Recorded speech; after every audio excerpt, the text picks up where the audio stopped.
Comenzamos con la información, vámonos rápidamente al sector de Avdiivka y concretamente al norte de Pervomainsk, donde ha habido importantes avances. Concretamente en este sector ha habido un gran avance. Vamos a marcar como siempre para anotar este avance, más o menos es de estas dimensiones. El avance que se ha producido y podemos ver que las fuerzas rusas pues no paran en su avance.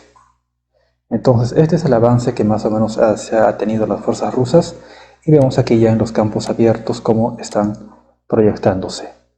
En esta parte no ha habido mayores avances sino en este sector. Vamos en este sector y de esta manera vemos como Rusia en la parte al oeste de Tonenke pues sigue avanzando. Si ampliamos más el mapa, vemos acá Tonenke, acá la carretera a Umansk, mejor así. Aquí tenemos Tonenke, Umansk, vamos a marcar. Y lo que nos señala esto es que las fuerzas rusas, como les suelo decir, poco a poco van a ir avanzando. Es decir, todo es una cuestión de tiempo. No se trata de que, a ver, en una semana qué va a pasar, si van a ganar la guerra o no. Todo se trata de una cuestión de tiempo, señores, porque estamos, como ya saben, en una guerra de desgaste. Aquí ha sido el avance ruso. Vamos un poco hacia el suroeste de Tonenke, pero también ha habido otro avance en esta parte. En la parte más central, digamos, proyectándonos desde Tonenke, en la parte este, hacia la intersección pues, de la carretera que conecta Umansk con Netailove, hacia el oeste. Entonces acá el primer avance y acá el segundo avance en el sector de los campos abiertos de Tonenke. Vamos a cerrar y vamos a ir a este sector. Concretamente las fuerzas rusas han avanzado en esta parte. Vamos a marcarlo y es en esta parte.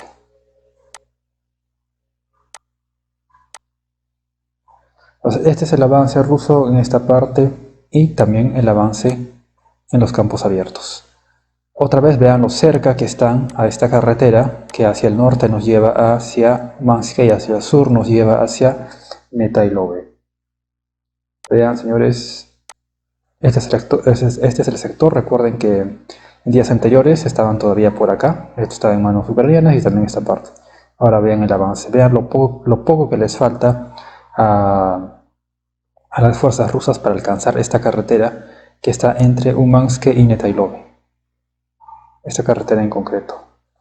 A ver, marcamos Umansk, marcamos Netailove, que por cierto las fuerzas rusas desde Pervomainsk pues van avanzando, ¿no?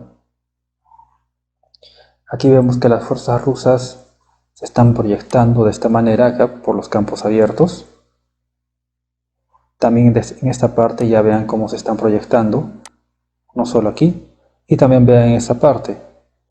Ya están proyectándose hacia Netailove y obviamente también esta zona en disputa, este tramo de la carretera E50, ¿no? Es ahí que importantes son las carreteras en los avances rusos, también en los avances ucranianos, cuando hay avances.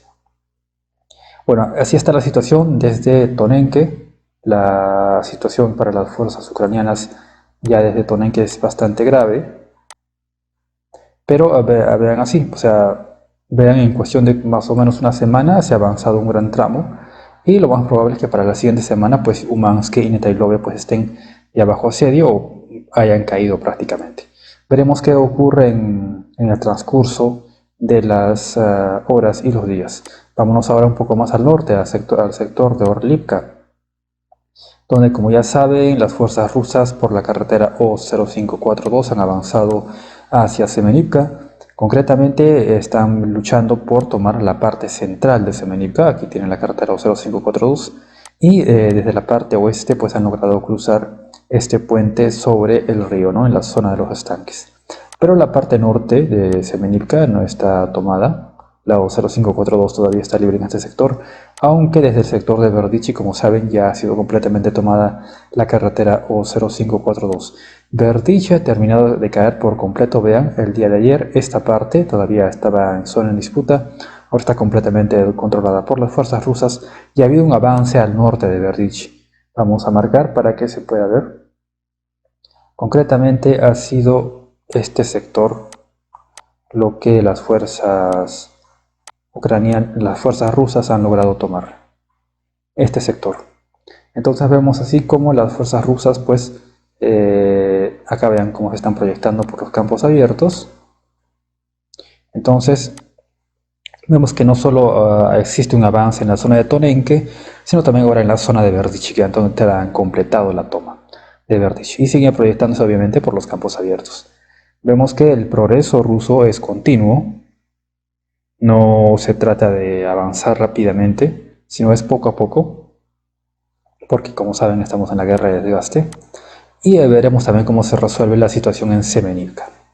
Ahora pasemos un poco más hacia el norte, hacia la zona para algunos más importante que se está sosteniendo en este momento, la zona de Chasiv-Yar.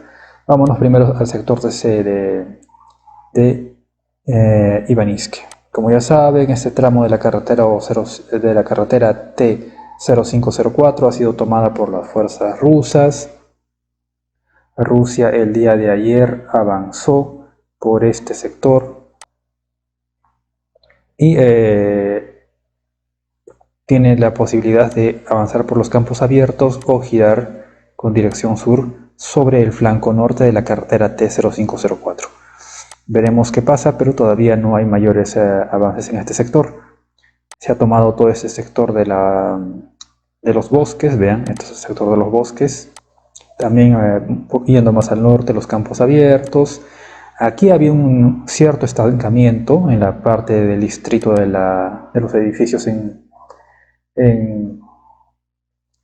Chasiv-Yar. Este es el famoso distrito de los edificios, que es la primera zona defensiva de Ucrania. Pero ha habido, como les digo, un cierto estancamiento aquí. No está habiendo mayores avances territoriales.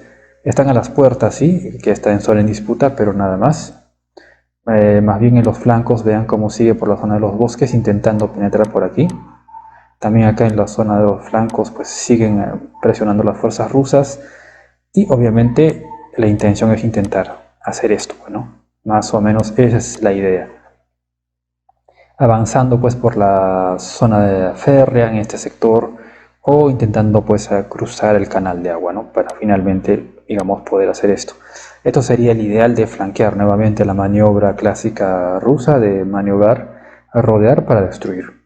Sin embargo, obviamente Ucrania pues presenta resistencia ya en este sector, como también en este sector. Entonces veremos cómo se resuelve esta situación para ambos bandos. Pero lo concreto es que en esta parte, señores, no hay mayores avances. Vean, el mapa es claro, hay cierto estancamiento. Incluso estos edificios no han podido ser tomados por las fuerzas rusas, sino que han sido expulsados y están todavía ya en estas primeras casas. Habían cruzado la calle, pero al parecer no han podido consolidar esta posición y han sido expulsados. Pero siguen en las afueras de Chasiv-Yar, a las puertas, en la carretera O0506. Vamos ahora más al norte, el sector del tren, de la línea férrea. Bueno, no hay mayores avances territoriales, la línea férrea está, como pueden ver, como ayer, no hay mayores avances, sigue luchando. Ustedes saben que la línea férrea nos lleva por la parte norte, rodeando el distrito de los edificios hacia Chasiv-Yar. Vamos a marcarlo mejor para ver. Un momento. Vean, esta es la línea férrea, donde nos lleva. Y acá hay una estación de ferrocarril. Entonces más o menos esta es la ruta que sigue la línea férrea. Por eso la insistencia de las fuerzas rusas de querer seguir en esta posición o penetrar por acá. Pero bueno, se verá nuevamente, como les digo, cómo se resuelve esto. Vamos ahora sí al sector de Bogdanivka. Como saben, Bogdanivka ya ha caído desde hace 2 días. y no hay mayores avances territoriales. Como saben, lo que sigue de Bogdanivka, aquí tenemos Bogdanivka, es Kalinina. Entonces, como siempre les he dicho, más o menos el objetivo de Rusia sería, después de tomar estos campos abiertos, pues podría ser avanzar hacia Kalinina. ¿Qué hay en Kalinina? Vamos a ver. Es un poblado un poco más grande que Bogdanivka, o básicamente igual. El famoso canal de agua, menos mal hay un puente para poder atravesarlo. Y por la carretera O0506, pues nos dirigimos hacia la parte norte de Chasivyar. ¿No? Nos dirigimos hacia la parte norte de Chasivyar. Vamos a marcar mejor y veamos aquí Kalinina, por la 0506 podemos llegar a Chasivyar o podemos continuar y rodear. Habrá que ver por qué eje de avance pues las fuerzas rusas finalmente se deciden, ¿no? Si por la parte de Ivaninske, que está acá al sur, ¿no? Que está acá al sur, o por la parte del O0506 en esta parte, o si continúan la presión desde Bogdanivka, ¿no? Que ya está en manos rusas. Así que, señores, así está la situación en el sector de Chasivyar. No hay mayores avances territoriales, realmente, solo algo de estancamiento para ambas partes. Según fuentes prorrusas, en días anteriores, pues se hablaba que las fuerzas rusas estaban más o menos en esta parte. Tenían esto más o menos controlado, ¿no? Pero no hay nada de eso todavía. No hay ninguna información en mapas que lo confirmen. Y veremos qué sucede en unos días, porque también recuerdo que en la situación de Ivaninske se hablaba bastante que Ivaninske ya estaba completamente tomada por las fuerzas rusas y que los ucranianos estaban luchando en los bosques, pero los mapas todavía no lo autorizaban, no había confirmación. Una semana después, más o menos, sí realmente ocurrió. Bueno, puede ser informaciones, o como saben, ¿no? De fuente prorrusa o de fuente pro-ucraniana, pues ambos pueden exagerar.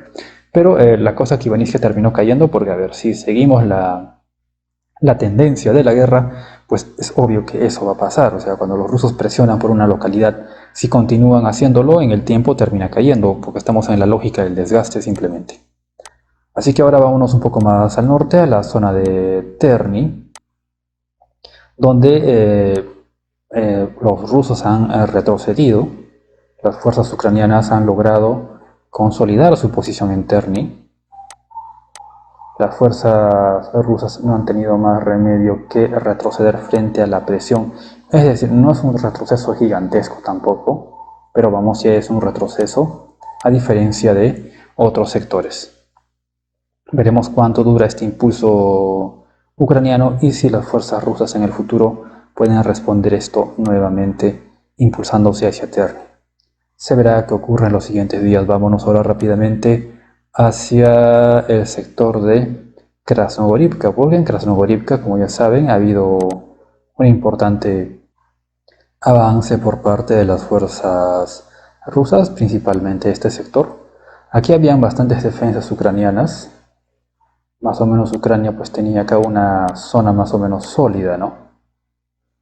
Pero vamos, las fuerzas rusas han logrado penetrar esto, como ya podemos ver, sobre todo por acá, por la línea del tren, y se ha proyectado incluso hasta esta parte, ¿no? Hasta las primeras casas, las primeras calles de Krasnogorivka, intentando entrar ya no por la parte sur, como ven, que vamos, este avance fracasó porque los ucranianos lograron expulsarlos del avance sur que sostenían los rusos, sino que ahora el avance ruso parece intentar ser desde este a oeste, más o menos de esta forma. O nuevamente, maniobrar y rodear. Si no pueden por el sur, pues intentan hacerlo por la parte este. Maniobrar para rodear y destruir, lo de siempre. Acerquemos el mapa y veamos. Ven aquí, ya han ingresado a las primeras calles. Y veremos cómo se resuelve esto. Es cierto que siguen los bombardeos aquí en Krasnogorivka, pero bueno, no se había traducido en los últimos días eso en algún avance concreto sobre el terreno, pero ahora sí. Vámonos a la zona de Georgivka, señores, porque en la zona de Georgivka no hay mayores avances, todo sigue igual, en este sector todo está estancado. Ovieda tampoco no hay mayores avances, todo está estancado. Y la zona de Novomijailivka, como saben, también está estancado, no hay mayores avances territoriales por hoy. Sigue la presión de las fuerzas rusas, pero no hay mayores avances. Ya saben, el objetivo de Novomijailivka en realidad es tomar Konstantinivka y de ahí la carretera O0532 para de esta manera caerle a Vuhledar por el flanco.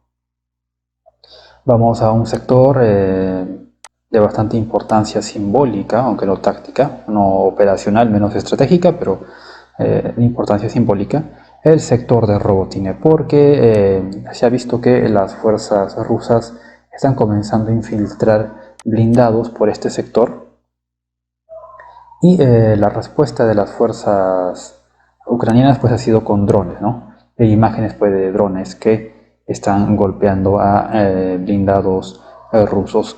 Como podemos ver, las fuerzas ucranianas pues están poniendo tenaz resistencia aquí en el sector de Robotine.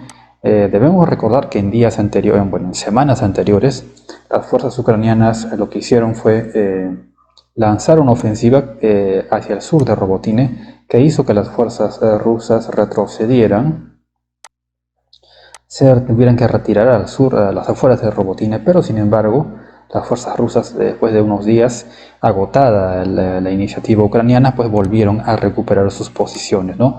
Estando devolviendo el statu quo anterior, o sea, las fuerzas rusas lanzan un avance, este avance, como es lógico, desespera en cierta manera a los defensores ucranianos, estos lanzan sus reservas y lo que ocurre a continuación es que mientras dura, digamos, la munición y la resistencia de esas tropas de reserva que se han usado, pues los rusos permanecen alejados de la posición que inicialmente tomaron. Pasa que esas reservas, al no tener mayor rotación, mayor suministro de municiones, es decir, no tener una logística suficiente, terminan desgastándose, por lo que no les queda más remedio que terminar cediendo terreno nuevamente. Y esto hace que las fuerzas rusas pues, recuperen el terreno perdido inicialmente. Y todo vuelve a foja cero, o sea, los contraataques ucranianos tienen un efecto limitado en el tiempo para después regresar a la misma situación anterior. O sea, los esfuerzos ucranianos no están sirviendo de nada porque no tienen la suficiente logística para sostener esos esfuerzos, esos contraataques, por más que en un comienzo se muestren efectivos. Y nuevamente, en una guerra de desgaste, pues estamos en una guerra pues, a largo plazo en el tiempo. Y eso ha demostrado favorecerle bastante a Rusia, que una y otra vez, después de ser rechazados por los ucranianos, terminan regresando a las posiciones que han tomado en un inicio, porque ellos sí tienen la suficiente logística, no están sufriendo los efectos del desgaste, precisamente por la generación de fuerzas positiva que tiene su gobierno, y todo lo opuesto es Ucrania, ¿no? Que pueden hacer los esfuerzos necesarios, pueden tener éxitos tácticos iniciales, pero al no tener la suficiente generación de fuerzas, es decir, una generación de fuerzas negativa, pues no pueden sostener los esfuerzos de guerra. Y lamentablemente para Ucrania pues tiene que retroceder. Ahora es cierto, sí que se van sosteniendo ya bastantes semanas aquí en el sector de Robotine, pero veremos cuánto tiempo todavía pueden sostener esto. Debemos recordar que hace semanas atrás los rusos llegaron incluso acá al centro de Robotine, cuando comenzó pues esta contraofensiva ucraniana que, como les digo, finalmente no sirvió de nada porque Rusia regresó a esta posición. Señores, denle like al directo, eso ayuda mucho. Den su like y suscríbanse al canal y nos encontramos dentro de unas horas con un nuevo directo.